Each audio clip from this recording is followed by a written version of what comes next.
Vous êtes au laboratoire de biotechnologie de l'environnement de l'INRAE, qui dépend de l'Institut Carnot 3 Beccaro. Ici, on travaille principalement sur les processus de méthanisation.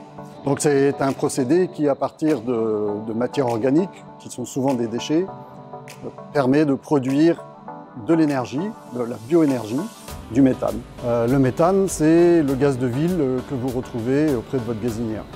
La difficulté de ces procédés à l'échelle industrielle, c'est d'assurer une production constante de gaz, alors que les entrants, c'est-à-dire la matière organique, elle est variable. Et pour ce faire, il faut pouvoir contrôler le procédé et notamment éviter toutes les zones où il pourrait y avoir des inhibitions, c'est-à-dire des grandes variations de pH dues à des productions d'acides, les acides gras volatiles, ou d'ammoniac, qui vont faire remonter le pH par ces conditions basiques. Ici, on a cherché à monitorer ces inhibiteurs, donc ces molécules d'acide et de base, notamment en développant une méthode originale.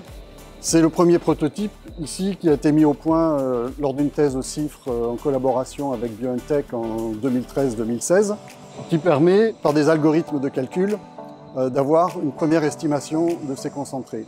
Cela a fait l'objet d'un brevet, de publications dans des revues scientifiques internationales.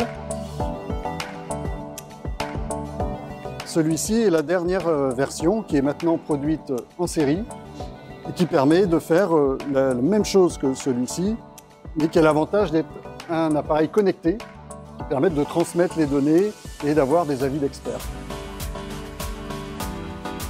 Si vous procédez pour un suivi biologique normal, vous allez devoir expédier l'échantillon dans un laboratoire et cela va me prendre à peu près 3-4 jours, alors que là vous avez le résultat au bout de 2 heures. C'est un véritable micro-laboratoire que vous allez avoir sur site pour diagnostiquer l'état de vos digesteurs.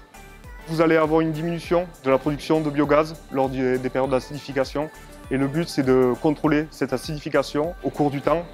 On a un client notamment il n'y a pas si longtemps que ça, sur une grosse unité qui a réalisé en fait une économie de 45 000 € dès la première année sur une période d'acidification.